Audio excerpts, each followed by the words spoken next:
Hello दोस्तों, chapter 5 arithmetic progression आपकी mathematics की किताब का दोस्तों पेपर से पहले जल्दी से रिवाइज करने के लिए इस वीडियो को जरूर देखना। हम पूरे चैप्टर के सारे कॉन्सेप्ट्स को रिवाइज करेंगे दोस्तों 10 से 15 मिनट के अंदर, ठीक है ना। सो पेपर से पहले इस सेशन को देख के जरूर जाना। सो दोस्तों अरिथमेटिक प्रोग्रेशन होता क्या है? ये पैटर्न होता है दोस्तों मैथमेटिक्स के अंदर, सीक्वेंस ऑफ नंबर्स होता है, ठीक है। और नंबर्स का सीक्वेंस ऐसा होता है कि अगर आप किसी भी नंबर को अपने प्रीवियस नंबर से सब्ट्रैक्ट करोगे तो जो डिफरेंस आपको मिलेगा, number minus the previous number, ये कांस्टेंट आपको मिलेगा, ठीक है। कांस्टेंट आपको मिलेगा। जैसे फॉर एग्जांपल सीक्वेंस आप देख लीजिए दोस्तों, 4 7 10 13 16 एंड सो ऑन। तो आप यहां पर देखोगे दोस्तों, किसी भी नंबर को प्रीवियस नंबर से सब्ट्रैक्ट करो 3 मिलेगा, किसी भी नंबर को प्रीवियस नंबर से सब्ट्रैक्ट करो 3 मिलेगा, किसी भी नंबर को प्रीवियस सब्ट्रैक्ट करो 3 मिलेगा। सो दोस्तों ये एपी हो जाएगी, ठीक है ना। और दोस्तों अगर हमें किसी भी नंबर का अगला नंबर चाहिए तो वही कांस्टेंट डिफरेंस, तो जो आप देखते हो दोस्तों एपी के अंदर दो चीज होती हैं, एक होती है स्टार्टिंग टर्म जो होती है ए, और जो ये डिफरेंस होता है ना दोस्तों, number minus the previous number, इसको हम कहते हैं कॉमन डिफरेंस, जिसको हम डी कहते हैं। तो दोस्तों जैसे अगर मुझे 16 के अगला वाला नंबर चाहिए तो बस इस कॉमन डिफरेंस को ऐड कर दीजिए, मतलब 3 को ऐड कर दीजिए। आप देख सकते हो यहाँ पे 3 है कॉमन डिफरेंस, तो 3 को ऐड कर दीजिए, 19 मिलेगा।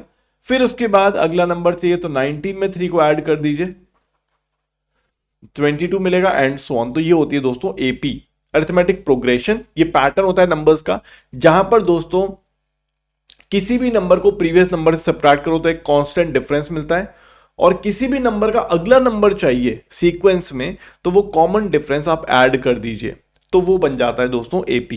क्लियर है? नाउ यहां तक हमारा सारा हो गया, समझ में आ गया।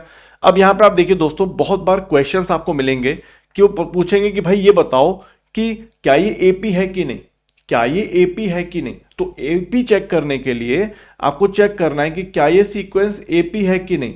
तो आप बस यहां पे डिफरेंस देखो, जैसे 2 को पीछे से माइनस करो, 2 माइनस 1 1 मिलेगा, 3 को प्रीवियस से माइनस करो 1 मिलेगा, इसको माइनस करो 1 मिलेगा, तो ये एपी है, डिफरेंस कांस्टेंट है। जैसे यहां पर आप देखो दोस्तों, 70 में से इसको माइनस करो, क्या मिलेगा, -30। फिर 40 में से 70 माइनस करो, फिर -30। फिर 10 में से -40 करो, फिर -30। तो यहां भी डिफरेंस कांस्टेंट है। और दोस्तों जो कॉमन डिफरेंस है वो पॉजिटिव भी हो सकता है, नेगेटिव भी हो सकता है और जीरो भी हो सकता है।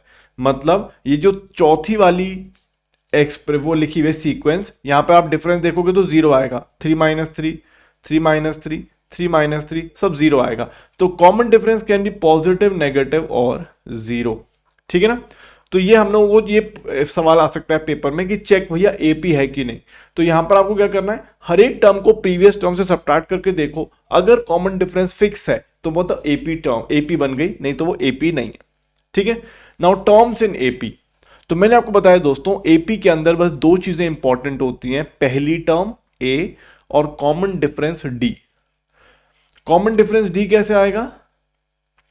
एपी के अंदर किसी भी टर्म को प्रीवियस टर्म से सब्ट्रैक्ट कर दो तो आपको डी मिल जाएगा।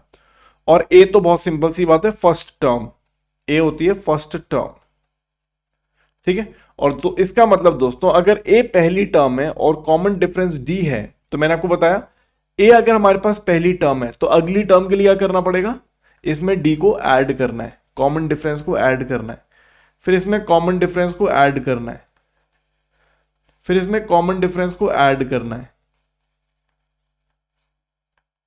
फिर इसमें कॉमन डिफरेंस को ऐड करना है एंड सो ऑन। तो आप देखोगे ये पहली टर्म है, ये दूसरी, ये तीसरी, ये चौथी, ये पांचवी एंड सो ऑन। सो दोस्तों nth term of the AP का फॉर्मूला बहुत इंपॉर्टेंट है, वो होता है पहली term plus n-1 into D. ये बहुत इंपॉर्टेंट फॉर्मूला है, क्लियर होना चाहिए ये, ठीक है। nth टर्म ऑफ एपी, तो एपी के अंदर देखो पहला फॉर्मेट ऑफ द क्वेश्चंस मिलेगा कि आपको एपी पहचाननी है, उसके लिए आप हर एक टर्म को प्रीवियस टर्म से सब्ट्रैक्ट करके देखो, डिफरेंस कांस्टेंट होना चाहिए, तो वहां से आपका डी मिल जाएगा। पहली टर्म से आपको ए मिल जाएगा। अब आप कोई भी टर्म निकाल सकते हो, 10th term, 20th term, 40th term, 45th term, कोई भी निकाल सकते हो, एपी की कोई भी टर्म आप निकाल सकते हो, ठीक है ना। सो दोस्तों जैसे मैंने आपको बताया general form of AP already बता दिया है, ठीक है। अब जैसे ये क्वेश्चन है दोस्तों, इसमें जैसे मैंने आपको बताया ना कि भैया ये बताओ कि कौन सी एपी बन रही है, ठीक है, और अगर एपी बन रही है तो अगली टर्म बताओ। तो दोस्तों आप देखो, अगर पहले वाले क्वेश्चन को यहां पर आप देखो दोस्तों, 10 प्रीवियस टर्म से सब्ट्रैक्ट करो, 10 माइनस 4 6, 16 माइनस 10 6, 22 माइनस 16 6। तो यहां पर आप देखोगे ये एपी बन रही है। तो पहले वाले जो सीक्वेंस है उसका पहला टर्म है 4, ठीक है, और जो कॉमन डिफरेंस है वो 6 है। तो सीक्वेंस क्या बना, 4 10 16 22। अगली टर्म चाहिए तो दोस्तों 22 में कॉमन डिफरेंस 6 ऐड कर दीजिए 28, फिर 6 ऐड कर दीजिए 34, फिर 6 ऐड कर दीजिए 40, बन गया। ओके नाउ बाकी आप देख लेना। देखो थर्ड वाले देखो, आप अगर थर्ड वाले को ऑब्जर्व करो तो थर्ड वाले सीक्वेंस अगर आप देखोगे दोस्तों तो वह -2 2 -2 2 एंड सो ऑन। यहां पे आप देखिए दोस्तों, अगर हम किसी टर्म को प्रीवियस से सब्ट्रैक्ट करें तो मतलब 2 माइनस -2 करूं मैं, आएगा 4, तो डिफरेंस आ गया 4। लेकिन अगर इस वाली टर्म को प्रीवियस से सब्ट्रैक्ट करूं तो क्या आएगा, -2 -2 -4। तो आप बोलोगे भैया यहां पे तो डिफरेंस फिक्स नहीं है, यहां पे डिफरेंस आ रहा है -4, यहां पे डिफरेंस आ रहा है, सॉरी यहां पे डिफरेंस आ रहा है 4 का, ठीक है, और यहां पे डिफरेंस आ रहा है दोस्तों -4 का, ठीक है ना। यहां पे डिफरेंस आ रहा है 4 का, देखो प्रीवियस टर्म मतलब 2 minus the previous term that is 4, यहां पे -2 -2 आ रहा है -4। तो आप बोलो भाई डिफरेंस कांस्टेंट ही नहीं है, इसका मतलब ये एपी नहीं है। ऐसे आप इधर देखोगे दोस्तों तो यहां पे डिफरेंस है 0 का, यहां पे डिफरेंस है 0 का, लेकिन यहां पे डिफरेंस 1 का है, तो ये भी एपी नहीं है, ठीक है। तो इस तरह से आपको एपी पहचाननी है, और एपी अगर मिल गई तो आप कोई भी आगे वाली टर्म निकाल सकते हो, ए और डी पता करने के बाद कुछ भी कर सकते हो, ठीक है। अब जैसे दोस्तों हमारे पास ये दे रखा है, कहते भाई ए और डी हमें दे रखा है, हमें फर्स्ट 4 टर्म्स ऑफ एपी बताने, तो बहुत सिंपल है। पहली टर्म होती है ए, दूसरी होती है a+d, तीसरी होती है a+2d, और चौथी होती है a+3d। तो हमारे पास ए और डी है, तो आराम से 4 टर्म, क्या आप कितनी भी टर्म निकाल सकते हो, हजारों टर्म निकाल सकते हो एपी की, तो कोई परेशानी नहीं है। तो ए और डी मिलने के बाद आप एपी क्रिएट कर सकते हो, वी ऑल नो दैट, ठीक है ना। चले आगे। नाउ ये सेम कॉन्सेप्ट है दोस्तों, ए और डी मिलने के बाद हम पूरी एपी क्रिएट कर सकते हैं बड़ी आसानी से यूजिंग द फॉर्मूला कि भैया nth टर्म क्या होती है एपी की, फॉर्मूला याद है, nth टर्म होती है a+n-1 इंटू डी। फॉर्मूला भूलना नहीं है, इंपॉर्टेंट है, ठीक है। चलिए अब दोस्तों जैसे इसने बोला कि हमारे पास एपी है 2 7 12 एंड सो ऑन, ये एपी हमें दे रखी है।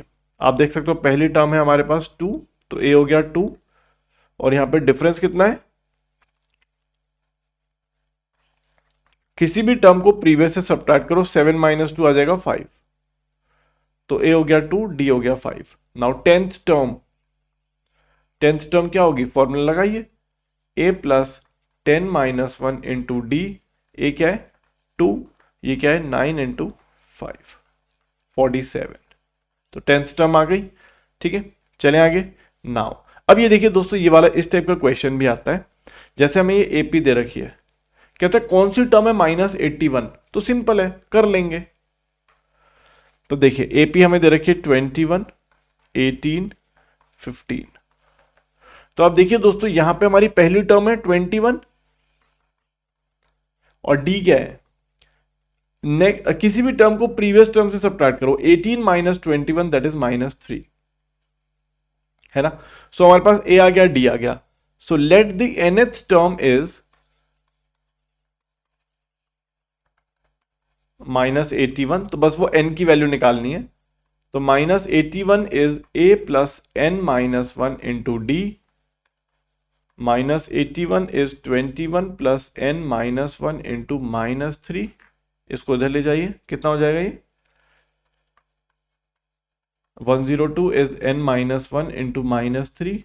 इसको काट दीजिए, कितना आ जाएगा 30 4 is equal to n minus 1, n equal to 35। तो 35th टर्म हो गई ये, ठीक है। सो -81 है हमारे सीक्वेंस में, और ये कौन सी है, 35th टर्म है। इस तरह का क्वेश्चन भी आएगा पेपर में, इसी पैटर्न के क्वेश्चन आपको मिलेंगे, आप आराम से कर लोगे। चले आगे। अब देखिए दोस्तों, कभी कभी ऐसा सवाल भी आएगा, determine the AP whose third term is 5 and seventh term is 9। Third term is 5 and seventh term is 9। So दोस्तों हम क्या करेंगे यहाँ पे, लेट एपी का स्टार्टिंग टर्म ए है, कॉमन डिफरेंस डी है, तो थर्ड टर्म मतलब a प्लस 2d इज 5 और सेवन टर्म मतलब a प्लस 6d इज 9। क्या दो इक्वेशन बन गई, लीनियर इक्वेशन। ए और डी निकाल लेंगे, ए और डी निकाल लेंगे तो पूरी एपी तैयार हो जाती है। उसके लिए क्या करेंगे दोस्तों, दोनों को सब्ट्रैक्ट करिए आप इक्वेशंस को। इसको सब्ट्रैक्ट करोगे तो क्या मिलेगा, -4d is equal to 5 minus 9। LHS subtract किया is equal to RHS subtract किया, तो यहाँ पे d आ जाएगा 1 के बराबर। अब d1 आ गया दोस्तों, तो यहाँ पे आप डाल दीजिए d1, तो a आ जाएगा 3। तो क्या पूरी AP तैयार है हमारे पास? हमारे पास दोस्तों a आ गया और d आ गया, तो क्या AP में कोई परेशानी होगी बनाने में? नहीं। इस टाइप के क्वेश्चंस में दोस्तों आप यही इक्वेशंस का यूज करोगे, a और d निकालोगे, AP तैयार है। अब देखिए इस टाइप के क्वेश्चंस भी आएंगे, check whether 301 is a term in the list. तो हमें चेक करना है कि क्या 301 इस लिस्ट में आएगा। तो देखिए हमारी लिस्ट है दोस्तों 5, 11, 17, 23 एंड सो ऑन। ये हमारा A है, पहली टर्म। D है दोस्तों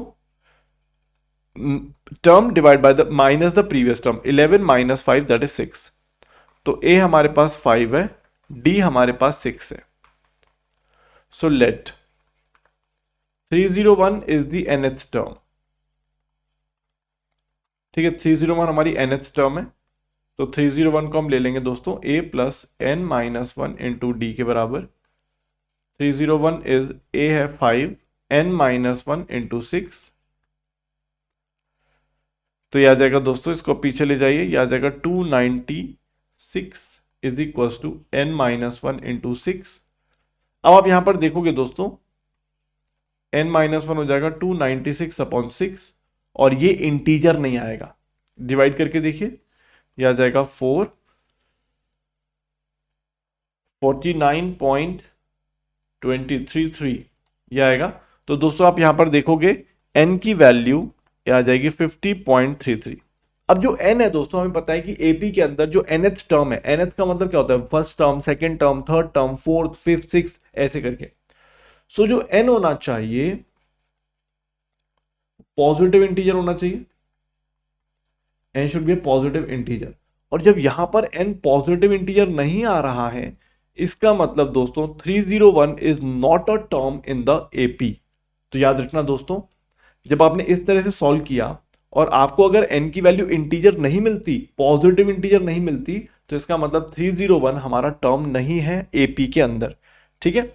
और अगर n की वैल्यू कुछ इंटीजर आती पॉजिटिव, तो हम बोलते हैं 301 हमारी इस AP में है, ठीक है। ये इसका कॉन्सेप्ट है। अब जैसे क्वेश्चन है दोस्तों, ये भी आपके एक्सरसाइज के क्वेश्चन है, हमने फुल वीडियो में तो सॉल्व किए, लेकिन यहां पे देखिए बहुत ही सिंपल क्वेश्चन है। देखो आपको यहां पर a दे रखा है पहली टर्म, दूसरी टर्म नहीं दे रखी, लेकिन आपको a प्लस 2d दे रखा है, ठीक है। a प्लस 2d दे रखा है, थर्ड टर्म दे रखी है, सेकेंड टर्म पूछी है। तो आप यहां पर देख सकते हो a पता है, a प्लस 2d पता है, तो क्या a और d निकाल लेंगे, तो हम कोई भी टर्म निकाल सकते हैं AP की। भाई आपको a दे रखा है 2 के बराबर, a प्लस 2d दे रखा है 26, तो क्या यहां से हम d निकाल लेंगे और बड़े आराम से हमारे पास अब कोई भी टर्म आ जाएगी। ऐसे आप इस वाले क्वेश्चन में देखिए दोस्तों, ये a है, ये हो जाएगी a प्लस डी, ये हो जाएगा a प्लस 2d, और ये हो जाएगा a प्लस 3d। तो आपको a प्लस डी और a प्लस 3d दे रखा है, तो दो इक्वेशन को सॉल्व करके आप a और d निकाल लोगे, तो पहली और आखिरी टर्म कोई भी निकाल सकते हो आप। यहां पर देखिए दोस्तों, आपको a दे रखा है, तो ये पहली टर्म है, दूसरी, तीसरी, चौथी, तो a प्लस 3d दे रखा है, तो a और a प्लस 3d दे रखा है। बड़े आराम से आप a और d निकाल के सारी टर्म्स निकाल लोगे, और सेम यही इनमें यहाँ पे प्रोसेस फॉलो करना है, ठीक है। इजी इस तरह से हमें सॉल्व करना है क्वेश्चन। ठीक है, तो जैसे दोस्तों ये वाला क्वेश्चन है, आपको एपी दे रखा है, पूछा है 78 कौन सी टर्म होगी, तो हमें पता है कैसे करना है। हमें पता है ए हमारा 3 हो गया है और डी हमारा, यहाँ पे आप देखोगे दोस्तों किसी भी टर्म को प्रीवियस से सब्ट्रैक्ट करो 5 मिलेगा, तो डी हमारा 5 हो गया। So let 78 is the nth term, तो 78 is a plus n minus 1 into D.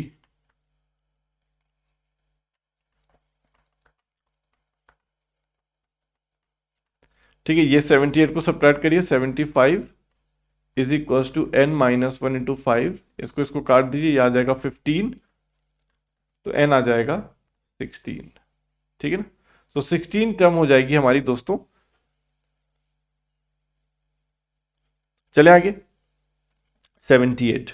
चलिए अब देखिए, ये वाला भी एक अच्छा पैटर्न है क्वेश्चन का, आपकी किताब में दे रखा है 17th term of AP exceed 10 terms 10th term by 7।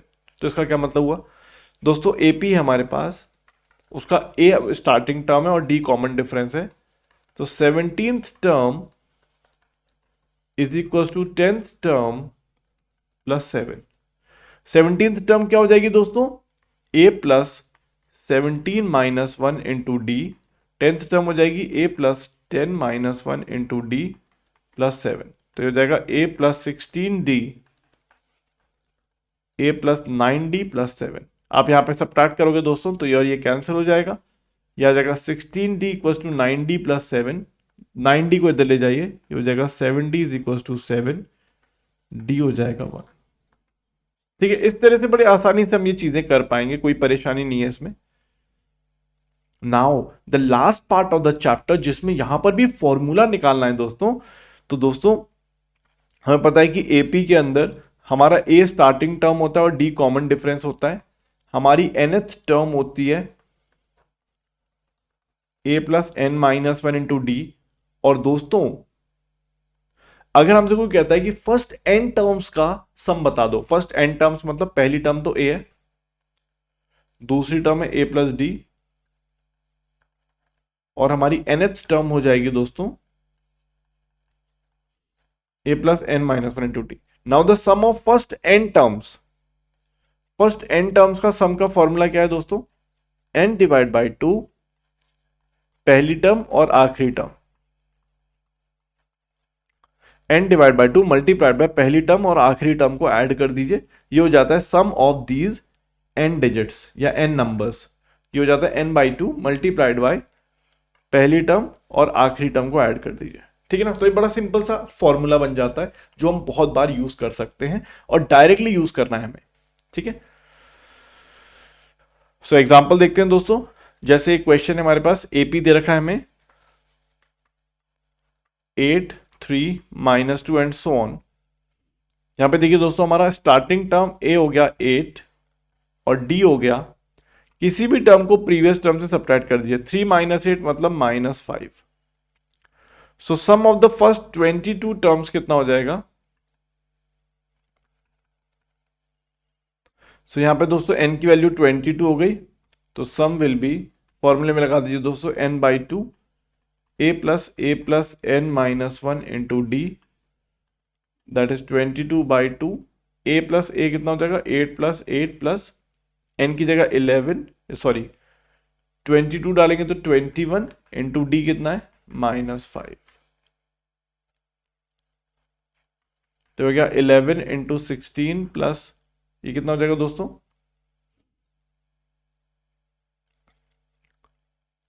-105।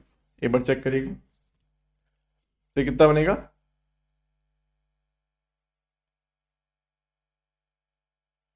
Calculator की जरूरत पड़ेगी, 16 माइनस 105 मल्टीप्लाइड बाय 11,